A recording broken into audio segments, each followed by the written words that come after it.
صل وسلم وبارك على سيدنا محمد وعلى آله وأصحابه أجمعين.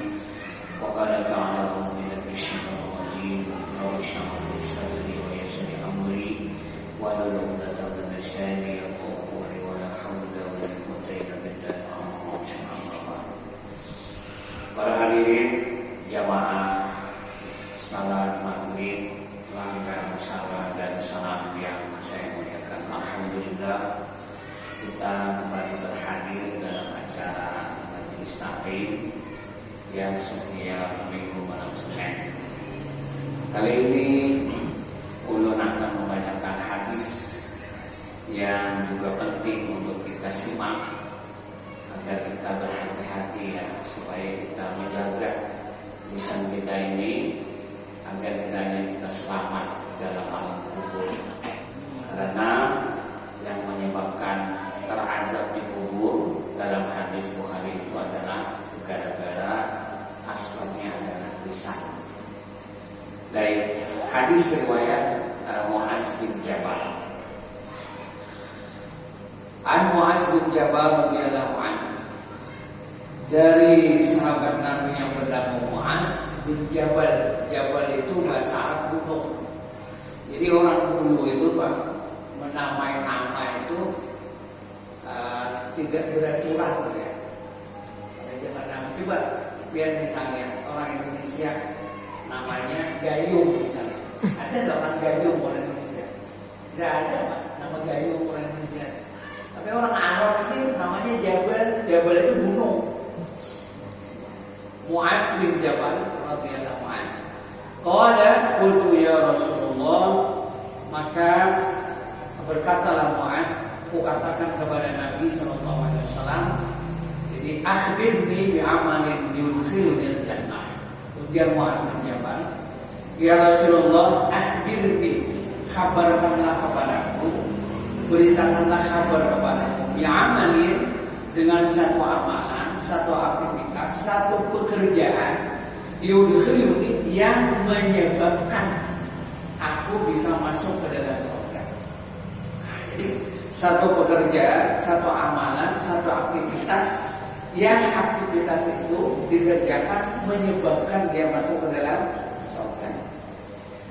Wa yubaiduni 'anil nar, dan pekerjaan itu menjauhkan aku, melepaskan aku daripada siksa neraka.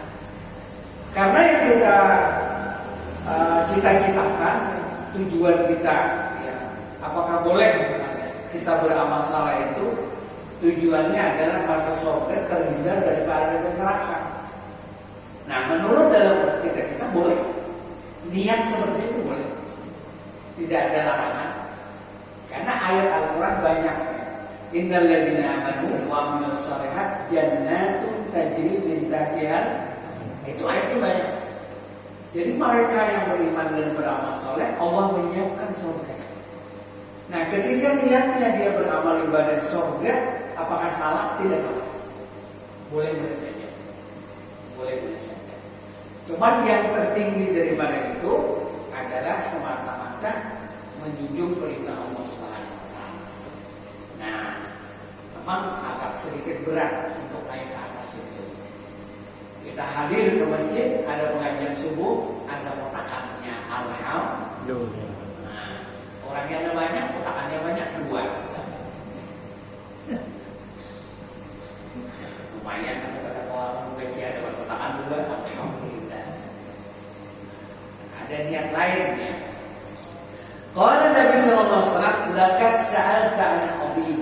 Ya Nabi, engkau menanya tentang itu, sungguh benar bahwa engkau menanya itu adalah perkara yang sangat besar, perkara yang sangat penting, perkara yang luar biasa ketika kau menanyakan itu. Wa innahu la yasirun ala ma yasarallahu ta'ala. Sesungguhnya orang yang terhindar daripada neraka dan dia akan masuk ke dalam surga, la yasirun, sungguh amat mudah, ala ma yasarallahu, kepada mereka-mereka yang dimudahkan oleh Allah. Jadi kembali kepada Allah Ta'ala. Mudah kalau memang dimudahkan oleh Tuhan. Orang hadir ke masjid dimudahkan. Mudah kalau memang dia dipilih oleh Allah. Pian-pian hadir di sini, mohon maaf, itu pilihan namanya. Innallaha astafa Adam wa Nuha wa ala Ibrahim wa ala Imran 'alal alamin. Innallaha astafa, sesungguhnya mereka terpilih. Terpilih. Jadi hadir di sini memang pilihan. Hadir malam subuh minggu, ya kan? Karena pilihan. Orang banyak bangun juga, tapi tidak bisa hadir. Sibuk di mana? Di pasar lah, di mana-mana lah, atau sibuk guling. Sibuk guling karena pengajian subuh itu berat sekali. Kalau di mini siapa yang hadir subuh Ahad, maka dia dapat 100.000 dan nasi bungkus 1. Kira-kira banyaknya hadir. Saya belakang BCA buka 100.000 nasi bungkus 1 sama habis semua 1. Oh, banyak orang perlu tayang ini. Wa innahu la yasirun ala ma yasallallahu ta'ala alaihi. Sesungguhnya mudah saja bagi yang Allah Ta'ala mudahkan kepada orang itu. Ta'budullaha la tusyriku bi syai'a. Yang pertama ini adalah salat lima waktu. Pertama tadi yang dimudahkan Tuhan itu ta'budullah, dia menyembah Allah Subhanahu wa taala, la tusyriku bi syai'a, dan tidak menyekutukan kepada Tuhan. Orang yang menyembah Allah Ta'ala tidak mungkin dia menyembah patung. Cuma niatnya aja tadi. Pengajian niatnya jujur karena Allah Ta'ala. Hadir ke masjid dan salam jujur karena Allah Ta'ala atau karena yang lain. Wah, aku kalau hari-hari itu malu atau niatnya lain. Jadi la tusyriku bi syai'a, jangan kau sekutukan Allah Ta'ala dengan sesuatu. Wa tuqimus salam, yang kedua adalah melazimkan salat lima waktu. Yang kali ini bapak-bapak ini sudah mulai separuh-separuh lah Indonesia. Kalau 250 juta yang melazimkan salat tuh ada kira-kira 200 juta. Aja ada nyampe. Ada pasar baru ini 1.000 orang yang melazimkan salat, 500 orang ada kira-kira. Wallahu a'lam. Ya. Terserah orang lah mau salat atau enggak. Karena salat itu kewajiban, ya kewajiban. Kewajiban. Semua orang tahu bahwa salat itu hukumnya wajib. Preman bertanya, kamu salat wajib enggak? Tahu dia wajib. Kenapa dia salat? Malas. Enggak ada yang enggak tahu kewajiban salat. Pasti tahu. Anak kecil aja tahu. Wa tuqimus salat, dan melazimkan salat. Wa tu'ti zakat. Yang ketiga adalah menunaikan zakat. Jangan pelit. Wa tasumu Ramadan, dan puasa Ramadan. Wa tahujjul baita, dan haji bagi mereka yang mampu. Ini namanya disebut dengan rukun Islam. Nah, ini adalah dasar Islam ahli sunnah wal jamaah. Dasarnya itu. Jadi ketika dia mampu melaksanakan 5 dasar ini, nah dengan ketentuan ya 5 dasar ini, maka ini orang diantaranya yang dimudahkan oleh Allah Ta'ala untuk masuk ke dalam surga.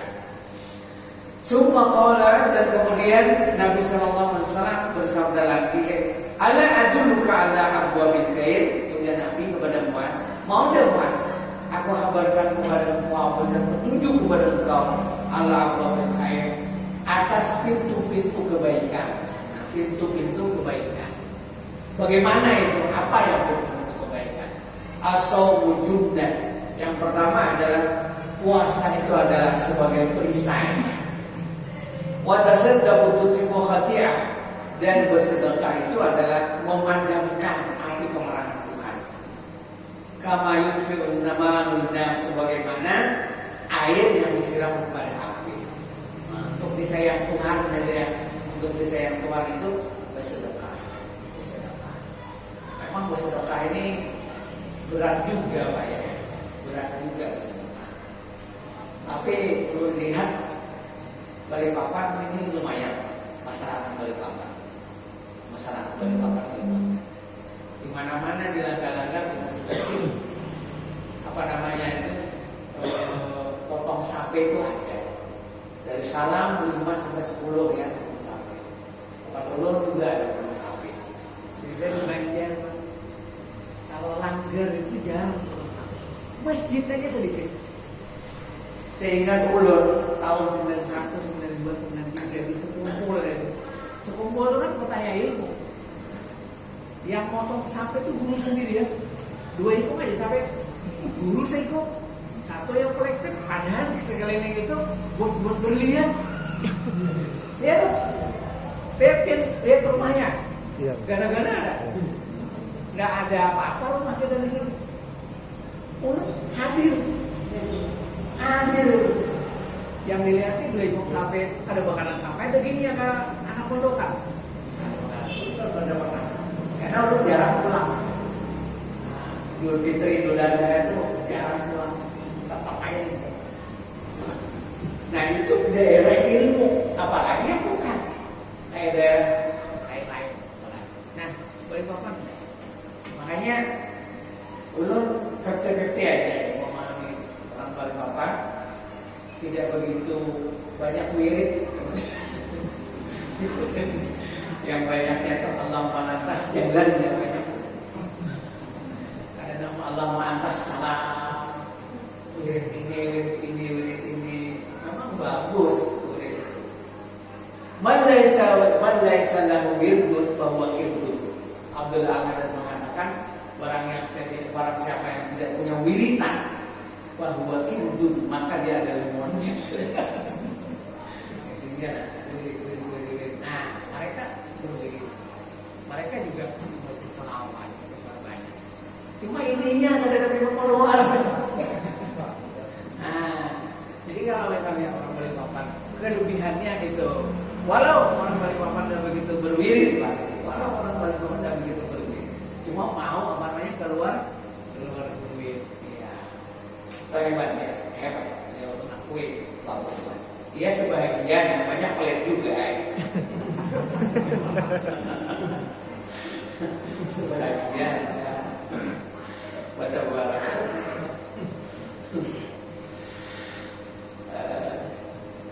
Kemudian wassalatu rajul fi jubilain. Kebaikan tadi yang pertama adalah puasa sunat maksudnya. Nah, ulun termasuk tidak begitu rajin puasa sunat. Dulu sempat ya. Senin Kamis itu puasa. Senin Kamis itu puasa. Sekarang aku mengebes. Ya, memang untuk sehat itu puasa. Menurut siapa ya dokter yang ada di YouTube itu puasa. Senin Kamis, puasa bin, awal, tengah, akhir, luar biasa. Kita ini kebanyakan makan, makanya bapak-bapak yang agak sedikit perutnya buncit itu berhati-hati lah. Ya, mengurangi banyak air panas gitu, air hangat, air hangat. Malam-malam ini jangan udah makan tadi maghrib, terus jam 10 beli nasi goreng pulang. Habis jam 12 kepetek pulang. Wah itu terlalu ya namanya mana masih hidup bujur juga Pak. Ya, daripada mati nanti mengurangi gitu kan. Nah ini yang kita ini mungkin tidak begitu bijak ya. Sahabat-sahabat Nabi itu mereka sudah terbiasa dengan sederhana. Satu memang keadaannya zaman Nabi itu kan korma aja ya, apa namanya, yang siap sedia itu korma aja. Zaman sekarang ini kan makanan-makanan yang siap saji itu banyak banget Pak, beragam yang siap saji, korma, ya. Jadi makan korma, nggak ada yang dimasak-masak makan korma. Roti pakai cuka, 2 macam cukup, roti cuka udah. Ada kita ini tidak cukup Pak. Kalau beli nasi kuning misalnya ada iwak haruan enggak? Ada serbuknya enggak? Ada bawang gorengnya enggak? Nah, panjang namanya. Nah, macam-macamnya panjang. Itu mereka sebenarnya. Dan mereka kalau sudah kenyang itu sudah. Ada yang hebat lagi dia sebelum kenyang sudah berhenti. Udah misalnya kormanya yang seadanya 20 biji korma, orang yang mau makan 5 orang ya bagi-bagi dikit doang asal ambil kuda. Bagi ya, siapa yang mau makan lebih silahkan. Ada yang mau bertahan gitu. Ada kita dulu yang makan orang lain kayak daunnya. Bertahan. Ada apa ya? Nabi ini pernah juga melucu, artinya bercanda. Ketika makan korma itu 5-6 orang ya ada satu baki. Kenapa jadi satu baki? Namun pandannya itu aja Pak. Jadi piring masing-masing itu jarang sebaki itu udah cukup. Cangkir sebiji aja. Udah gantian minum. Pada kita udah mau. Masih mulut orang. Nah dia minum. Dia makan korma sini. Kemudian di samping kirinya ada Ali bin Abi Thalib. Samping kanan ya sahabat-sahabat Nabi makan. Nah, sahabat-sahabat Nabi itu kalau makan bersama Nabi itu sungkan. Nah, apa sungkan itu Jawa lah ya. Sungkan melihat Nabi dulu makan baru makan juga. Kadang-kadang penguluhnya ada. Sungkan Nabi dulu makan. Ya Nabi silakan makan. Nah, habis makan korma Nabi nih.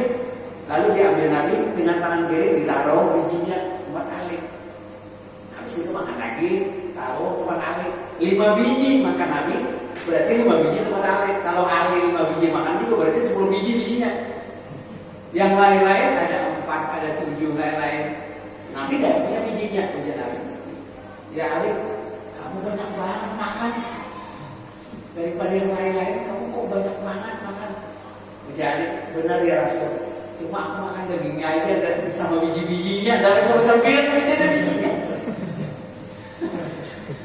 Cuma aku makan dagingnya aja, ada makan pakai bijinya. Tak kayak punya sampean ada bijinya, berarti makan sama bijinya nah. Itu pernah bercanda gitu ya. Boleh-boleh aja. Cuma jangan kelewatan. Kemudian yang ketiga tadi, yang membuka pintu kebaikan tadi kan. Ini karena pintu kebaikan ini dibuka supaya kebaikan itu masuk. Kayak apa cara membukanya? Puasa tadi, puasa sunat, yang kedua sedekah, yang ketiga, nah ini lebih sulit lagi yang ketiga. Wasalatul rajul fi jawfil lail, summa la tatajafa junubuhum 'anil madayyin wa khawfa wa tamaw bima razaqnahum yunfiqun. Surah Al-Imran ya.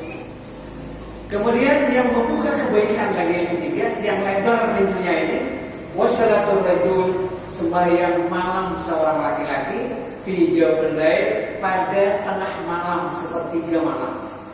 Summa tala, kemudian Nabi membaca ayat Al-Quran, tatajafa junubuhum 'anil madajib, rengganglah lambung-lambung mereka daripada meninggalkan tempat tidur.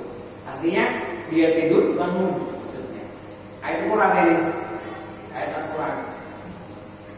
Hatta balagha ya'malun, sampai satu ayat Nabi membaca. Ini yang dilakukan oleh Nabi SAW. Kadang yang pertama sepertiga, tapi Nabi juga bisa mengerjakan separuh malam. Nisfahu, Nabi separuh malam. Kalau sahabat-sahabat Nabi sepertiga malam. Nah itu rutin mereka melaksanakan. Kalau kita bukan sepertiga ya, separuh malam aja. Separuh yang belum ingat di Sepunggol dulu Sepunggol dulu membuat yang alat telepon yang biasa yang dulu Pak, bel telepon itu. Jadi rumah yang cuma di Sepunggol yang dalam regol itu, dalam rumah yang dekat langgar itu, semua teleponnya tersambung.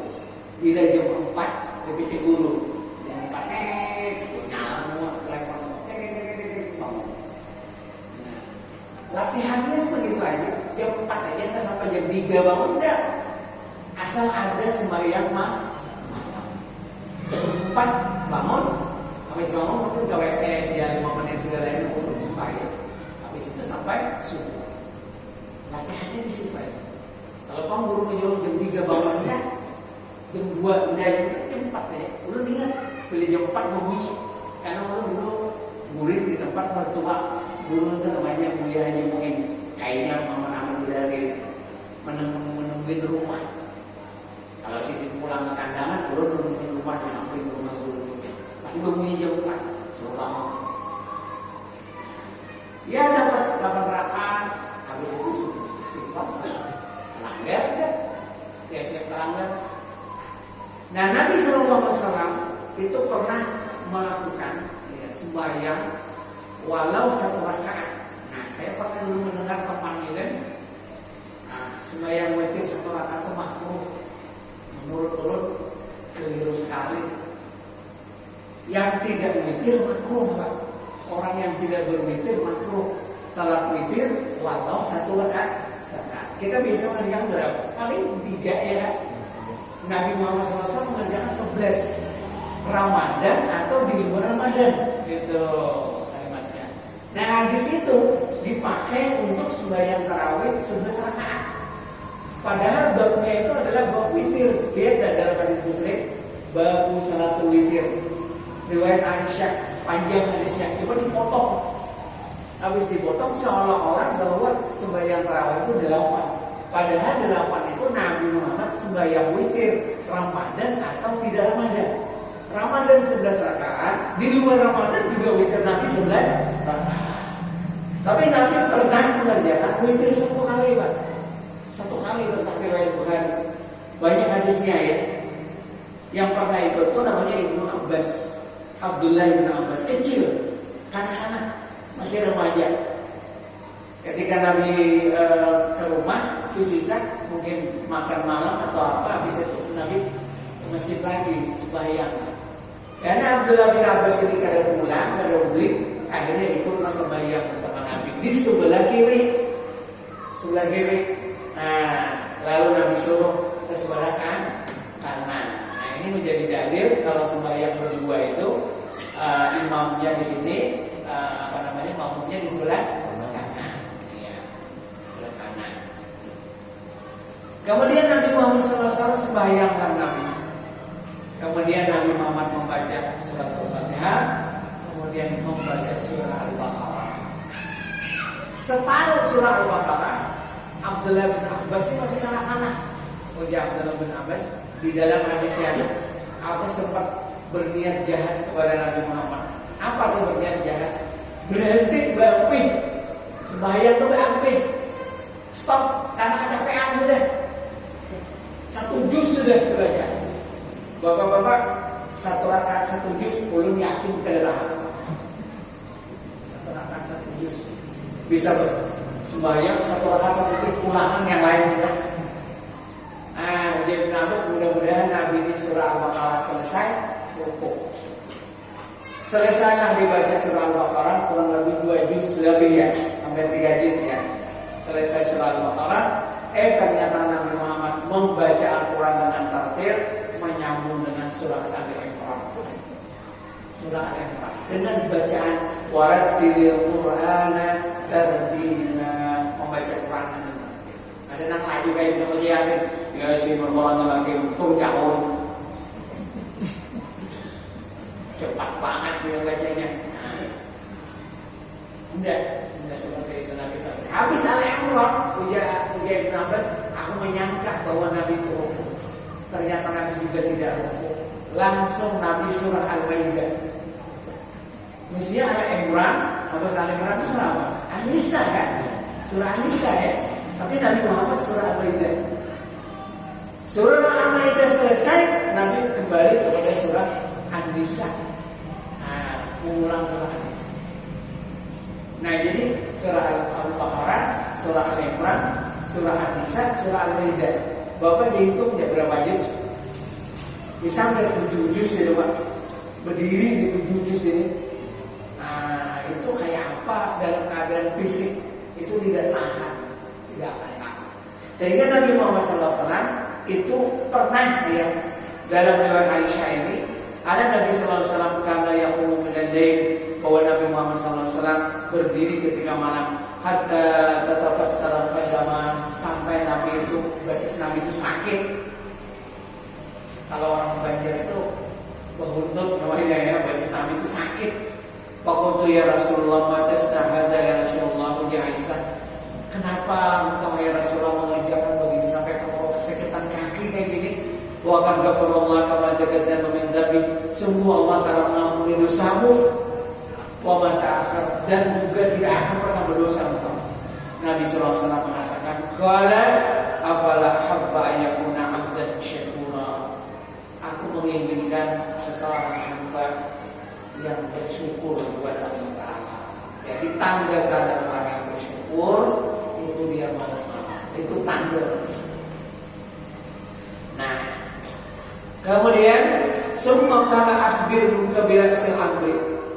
Nabi sallallahu alaihi wasallam melanjutkan, mau tidak aku kabarkan kepada wahai Muaz lagi birasil amri wa umudihi, dengan birasil amri, dengan asas perkara, dengan yang paling pertama perkara wa umudihi, dan tiangnya satu perkara, wazarwati sanami, dan gigi geraham. Ini menguatkan lagi. Utubala ya Rasulullah, qala Rasul amri al-Islam. Itu pemimpin perkara itu adalah orang Islam. Wa umuduhu as-salat. Dan tiangnya Islam itu adalah sholat. Nah, makanya juga sholat itu adalah tiang agama. Wa zarwatu sanamih, dan penggigitnya itu adalah jihad. Jadi lengkap nih, lengkap sudah. Islam, kemudian sholat, kemudian jihad. Jihad itu zaman Nabi ya. Kalau jihad zaman sekarang, menurut Ustaz Arifin Ilham ya. Nah, dari pembicaraan beliau, jihad zaman sekarang itu adalah menuntut ilmu. Itu jihad. Kadang-kadang merakit bom WC ya. Nah, maka jihad itu seperti itu nih.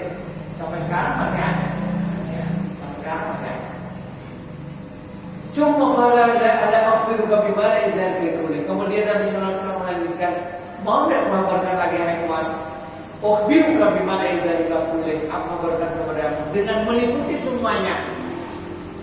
Termasuk juga menguatkan Islam juga, tiangnya juga lengkap semuanya.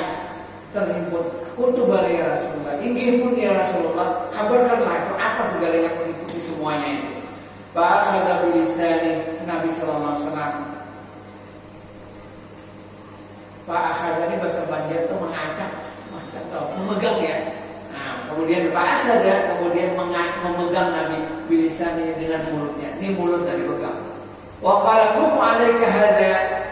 Nabi Muhammad sallallahu alaihi wasallam berkata, kufu 'alaika hada, tutup mulut ini, tutup mulut seperti ini. Kutu ya Nabi Allah, hai Nabi Allah.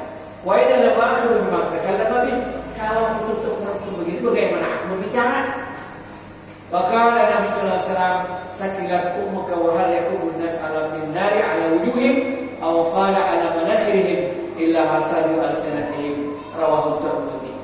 Maka Nabi sallallahu alaihi wasallam, sakilat ummuka, sakilat, berat kepada engkau. Berat sekali untuk menutup mulut itu, berat, sangat berat. Maunya kita ini mulut berbicara. Coba jawab kalau pengen berbicara. Nah, mau pulang ke pasti nggak mau panggil terus. Kenapa ya? Atau pengen ngobrol di pinggir jalan, mau kalau ini doang bagus sudah. Ngobrol tuh rapi dia ngobrol. Nah, menahan omongannya berat. Wahai pemudas, apakah orang banyak yang disungkamkan manusia pindah dalam api neraka ala wujud atas muka mereka, atau qala amanakhirihim, atau atas hidung mereka, ila hasidu alsinatim, kecuali hasil daripada lidah mereka.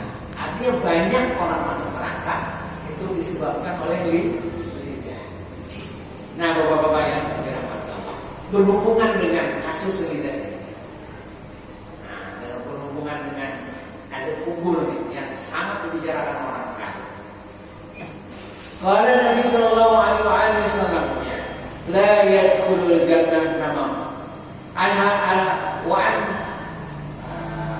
rawahul Jama' Ibnu Khuzaimah wa min hadis Ibnu Abbas anna Rasulullah sallallahu alaihi wasallam marra bi qabrain, bahwa Nabi Muhammad sallallahu alaihi wasallam melalui dua kuburan.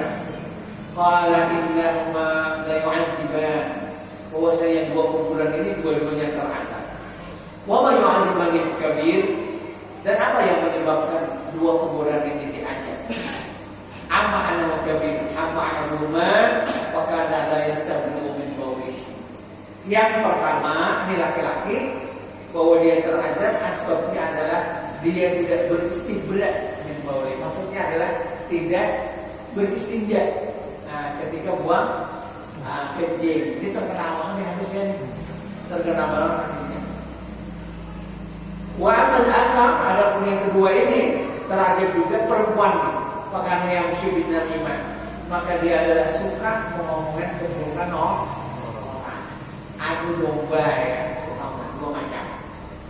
Nah, dua macam. Yang pertama nanti buang kencing tidak istinja. Kalau orang buang kencing tidak istinja, maka dia tidak sah sembahyangnya. Maksudnya tidak sah sembahyang. Kencing tidak istinja, artinya dia tidak membersihkan kemampuannya. Nah, secara zahirnya begitu lah ya, secara zahirnya begitu. Tapi secara apa namanya ya, bukan hakikatnya ya, secara maknawiyahnya, spiritualnya, dia tidak memelihara kemampuan. Kemampuan dia tidak memelihara. Maksudnya apa ya? Jajan di tempat orang. Nah, ini memampu. Apa yang berbahagia? Di sini tempat jajan di mana nih? Di kilo ya? Kilo berapa? Kilo 17. Masih ada nggak sih? Oh, tutup dah. Tutup kalau rupanya main. Kalau menurut preman-preman udah. Nah, itu jajan. Kira-kira orang yang jajan di luar ini, zina di luar ini ada nggak kira-kira? Banyak nggak? Bukan sedikit ya, banyak. Nah, inilah yang dia akan terazab. Nah, itu secara manawi. Orang sekarang memanai secara zahir aja, dia kencing tidak dipilih. Wah, kencing tidak dipilih terazab. Kalau misalnya dia tidak ada misalnya yang alat mencuci tisu nggak ada, biar mereka kencing. Ya, ada bapak-bapak maaf ya, yang udah ngomongin. Dan yang tua-tua gitu, yang sudah memang kerannya agak sedikit dol-dol juga ya. Karena kalau sudah tua itu, kalau sudah kencing itu bisa tidak tertahan, nggak seperti muda-muda. Kalau mau kencing bisa menahan, tapi kalau sudah tua berat. Iya, karena kalau misalnya sembahyang ya, nggak apa-apa. 2 rakaat kenapa kencing badannya, 3 rakaat tambahnya kenapa kencing, berhenti. Kalau sudah tua, nanti belum sampai 4 rakaat duduk pas kencing di situ, kencing di apa namanya di masjid, kencing sudah. Apa ini basah? Nah, akhirnya sini berjalan-jalan pulang, baik tambahnya air masjidnya. Nah, ini bagi yang sudah tua. Kalau yang masih muda ini ya tetap menahan. Belum sempat menahan kencing tuh, ada juga sempat keringat dingin menahan kencing. Waktu di Masjidil Haram, kita sudah jam 9 dan jam 8 pagi sudah kencing. Salam dulu dia. Kemudian habis itu wudu, berangkat.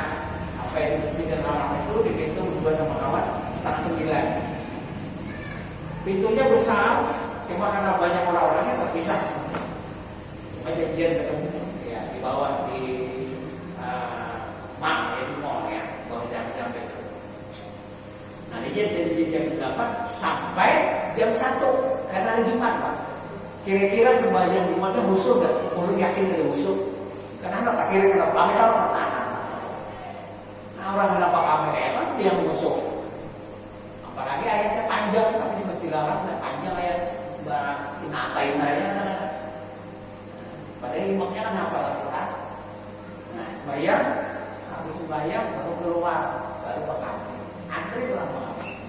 Nah, itu menahan kencing bisa masih muda. Tapi kalau yang sudah tua, perlu tidak yakin bisa takabir di masjid gitu. Nah, menahan kencing. Nah, itu apa namanya orang yang tapi secara maknanya kalau diartinya adalah dia tidak memelihara kemampuan. Orang yang berzina diazab di kubur kan? Diazab. Karena dosanya itu adalah sangat besar sekali. Pada zaman Nabi kan pernah Nabi Muhammad SAW memberikan dirajam. Dirajam itu adalah dibenamkan badannya, lehernya aja lagi keluar, kemudian dilemparin batu sampai mati. Berat sekali. Apa namanya itu, sanksinya itu berat sekali bagi orang yang berzina. Nah, kita di Indonesia mau dan seperti tidak ada orang merajam, tidak ada. ziarah pun juga biasa aja. Orang suka sama suka, ya dia melaporkan udah. Zinahan di mana-mana ada, di hotel-hotel kira-kira ada. Nah, ya apalagi malam tahun baru ya. Nah, itu terajab ya. Jadi orang yang berzina, yang kedua adalah orang yang tidak menjaga lisannya. Ini terajab. Nah, para hadirin jamaah yang dimuliakan Allah Subhanahu wa taala. Lalu hadisnya ini panjang hadisnya. Kemudian Nabi sallallahu alaihi wasallam mengambilkan kelapa korma. Kelapa korma itu kayak model kayak kelapa itu.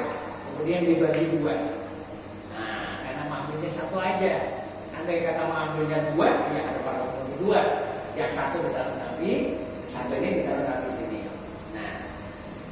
Ya sahabat-sahabat, kenapa ya Rasul dengan kelapa korma ini? Kalau Nabi mengatakan selama ini masih basah, masih hijau, selama ini adalah ada keberkahan malaikat mendoakan ampun. Nah, ini menjadi dalil kepada mereka-mereka yang membawa kembang. Nah, kembang ini selain hijau, yang kedua harum. Nah, walaupun ada dalilnya ini bagi mereka-mereka yang tidak suka ziarah, ya, ada apa namanya? Ada suka, ya, tidak suka. Mereka-mereka yang tidak suka ziarah itu orang yang tidak benar, ya. Walaupun hadisnya Bukhari gitu. Nanti memang bisa misalnya menolak hadis Bukhari. Nah, pasti tidak bisa ya, karena hadis itu amat sahih. Tapi mereka yang tidak suka ziarah itu tetap aja tidak mau, tidak suka ziarah, tidak mau. Jadi dia mengapa? Mau ziarah, mau tidak ya terserah, ya. Mau ziarah, mau tidak ya terserah. Itu urusan masing-masing. Ya. Kalau saya suka ziarah. Dulu sampai sekarang ya, sampai sekarang ada beberapa orang-orang soleh, beberapa orang-orang yang punya kelebihan.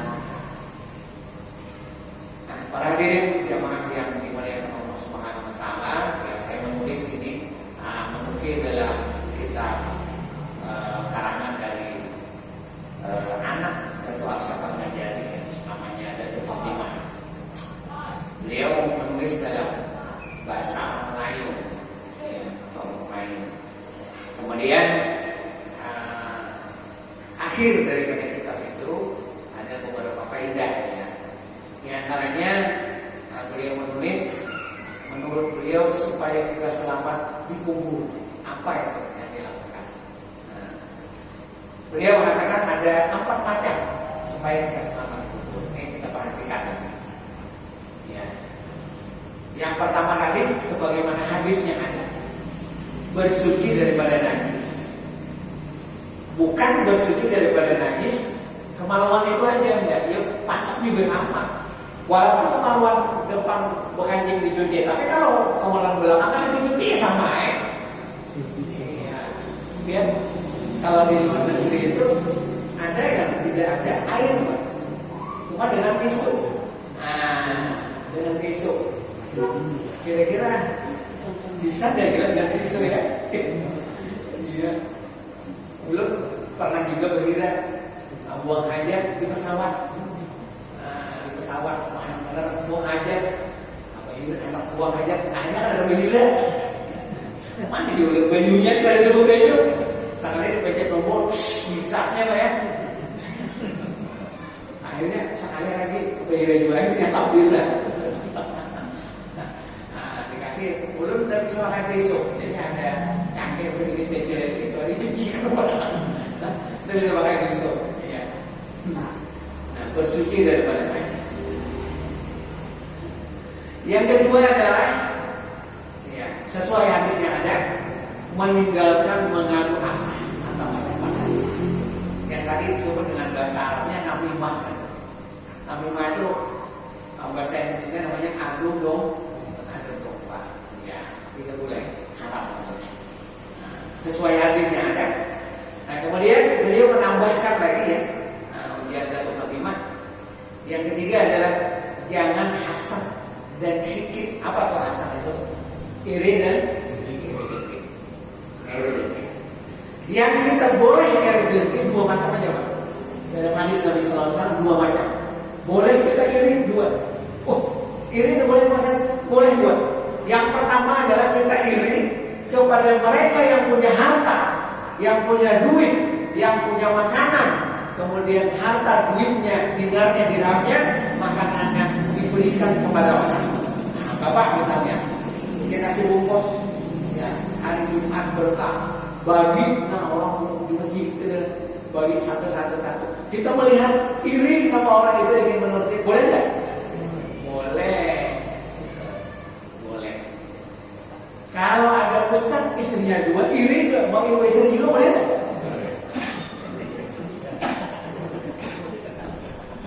Pasang sunyi istrinya dua, iri udah mau dua juga. Boleh ya? Awalnya berani, kayaknya kan berani Pak. Boleh. Yang kedua, ya Nabi, boleh juga iri kepada mereka yang diberikan Allah Ta'ala, memang dia ada usaha menuntut ilmu agama, mengaji, alim, memang benar-benar alim ya, kadang alim saka, alim sakanda. Baru 2 bulan, luar biasa, serba bid'ah orang. Ini aja masuk surga, habis kepentingan surga, ini aja mengaplek. Iri kepada orang alim, kita ada Abu Yadi Sarwani ya, ayah guru sekumpul ya, orang alim lagi, ayah Habib Umar bin Hafiz, Syekh Alwi Al-Maliki, alimnya luar biasa, hafal Al-Quran, hafal hadis. Iri kita kepada mereka, mereka mengajar, ada ini irinya duitnya aja yang iri.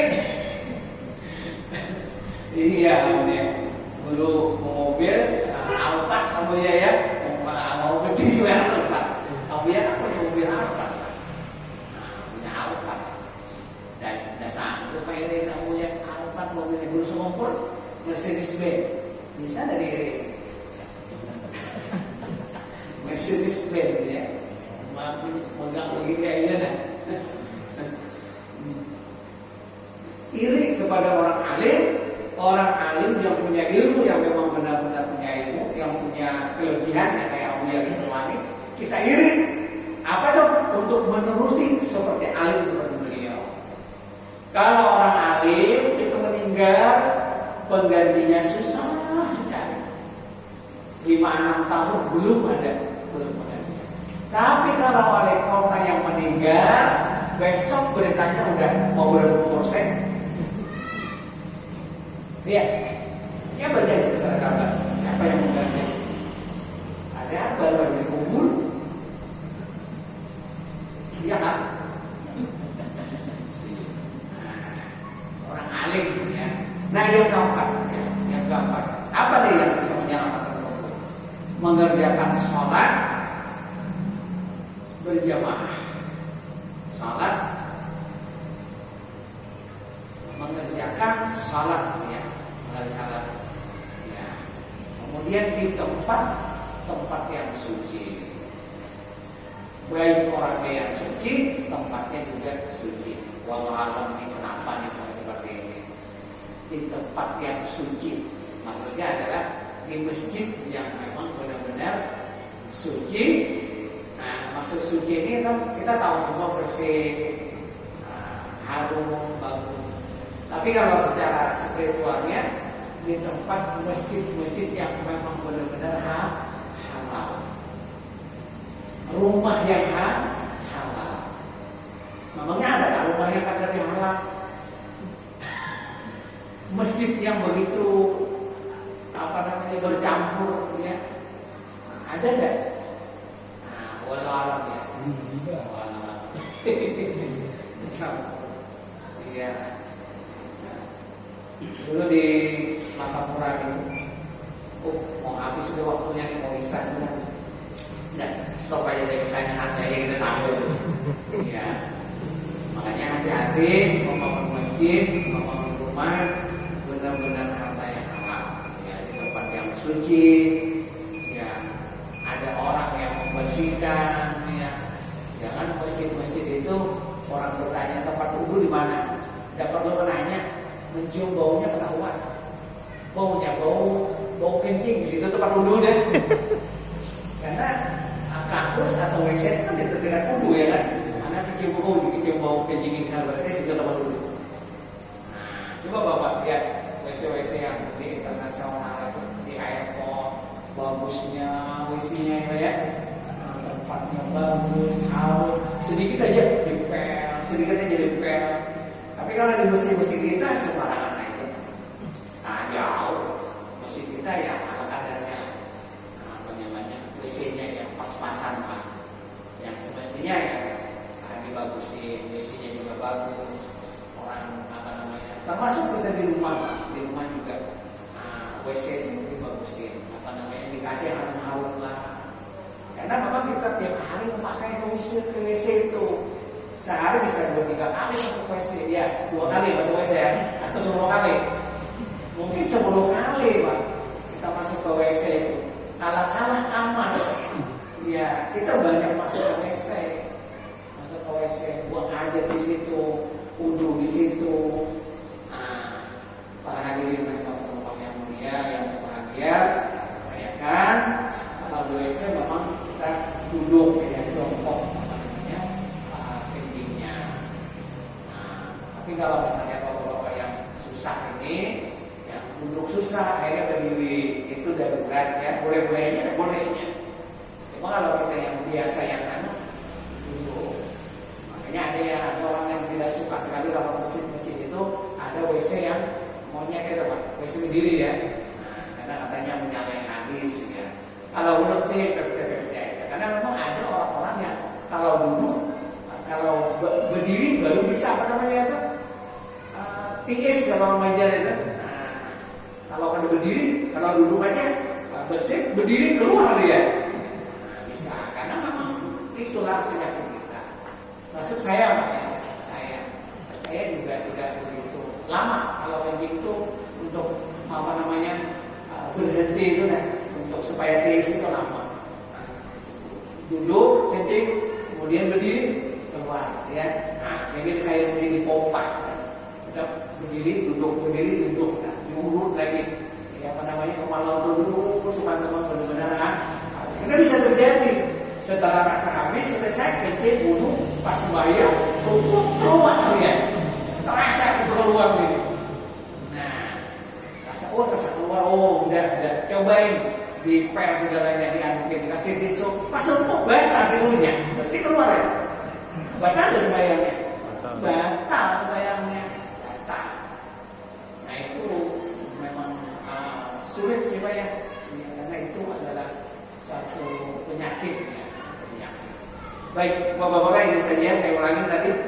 Yang pertama adalah bersuci tadi, yang kedua adalah meninggalkan mengandung asap, mengumpat, yang ketiga adalah jangan hasad atau hikit, kemudian yang keempat adalah mengerjakan sholat di tempat yang suci. Maksudnya adalah sholatnya sah, suci pakaian, suci badan, kemudian suci tempat-tempatnya. Demikian para hadirin dan penumpang yang saya muliakan, mudah-mudahan kita selamat di alam kubur, insyaallah selamatnya.